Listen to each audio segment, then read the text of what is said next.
Assalamualaikum warahmatullahi wabarakatuh. Kembali lagi bersama saya Sabla Ramawati dengan NPM 21130211062. Di sini saya akan menjelaskan mengenai sejarah kepanduan yang ada di Indonesia. Telah kita ketahui bahwa gerakan pramuka pada tahun 2021 telah mencapai usia 60 tahun. Namun, gerakan kepanduan di tanah air sudah muncul sejak zaman Hindia Belanda pada 1912, dimulai dari latihan sekelompok pandu di Batavia, yang kemudian menjadi cabang dari Netherlands Pathfinders Organisatie atau yang disingkat dengan NPO.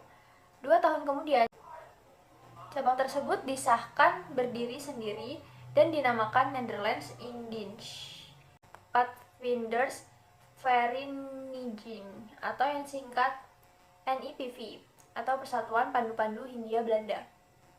Pada saat itu, sebagian besar anggota NIPV adalah pandu-pandu keturunan Belanda. Namun, pada 1916 berdiri suatu organisasi kepanduan yang sepenuhnya merupakan pandu-pandu bumi terah. Setelah itu muncul kepanduan berbasis agama, pasukuan, dan lainnya.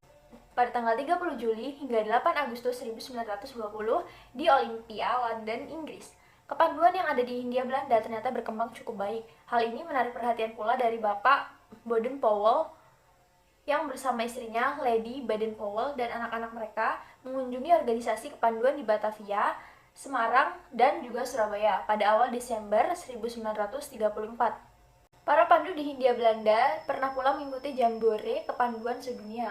Bila pada Jambore Sedunia 1933 di Hungaria hanya sebatas pada kunjungan delegasi kecil untuk menyaksikan kegiatan akbar, maka pada Jambore Sedunia 1937 di Belanda ikut pula kontingen pandu Hindia Belanda yang terdiri dari pandu-pandu keturunan Belanda, bumi terah khususnya dari Batavia dan juga Bandung, lalu dari pandu Mangkunegaran dari Ambon, dan sejumlah pandu keturunan Tionghoa dan juga Arab. Sementara di dalam negeri, kegiatan perkemahan dan jambore kepanduan juga diadakan di sejumlah tempat. Di antaranya, dari tanggal 19 hingga 23 Juli 1941, di Yogyakarta, berlangsung All-Indonesian Jambore, atau Perkemahan Kepanduan Indonesia.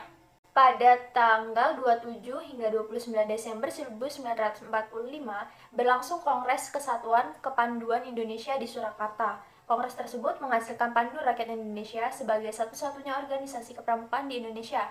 Namun, ketika Belanda mengadakan agresi militer pada 1948, Pandu Rakyat dilarang berdiri di daerah yang sudah dikuasai Belanda. Hal tersebut memicu munculnya organisasi lain seperti Kepanduan Putra Indonesia atau KPI, Pandu Putra Indonesia atau PPI, dan juga Kepanduan Indonesia Muda atau yang disingkat KIM. Pada perkembangannya, Kepanduan Indonesia kemudian terpecah menjadi 100 organisasi yang tergabung dalam Persatuan Kepanduan Indonesia atau yang disingkat dengan Perkindo. Namun, jumlah perkumpulan kepramukaan di Indonesia tidak sebanding dengan anggota perkumpulan. Selain itu, masih ada rasa golongan yang tinggi sehingga membuat Perkindo menjadi lemah. Maka untuk mencegah hal itu terjadi, Presiden Soekarno bersama Sri Sultan Hamengkubuwono IX yang saat itu merupakan Pandu Agung menggagas keleburan berbagai organisasi kepanduan dalam satu wadah. Hal itu pertama kali diungkapkan Presiden Soekarno ketika mengunjungi perkemahan besar Persatuan Kepanduan Putri Indonesia di Desa Semanggi, Ciputat, Tangerang pada awal Oktober 1959. Beliau juga mengumpulkan para tokoh dan memimpin gerakan kepanduan Indonesia. Seluruh organisasi kepanduan yang ada dilabur menjadi satu dengan nama Pramuka.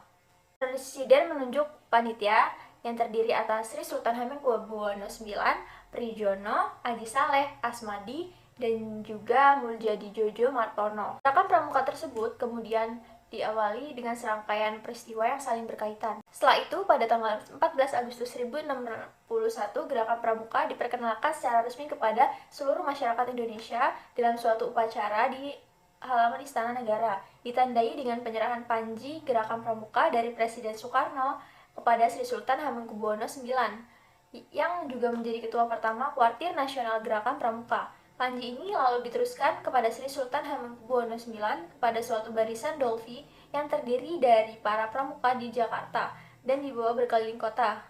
Kemudian pada tanggal 14 Agustus itulah yang kemudian ditetapkan sebagai Hari Pramuka dari dirayakan seluruh pramuka setiap tahunnya.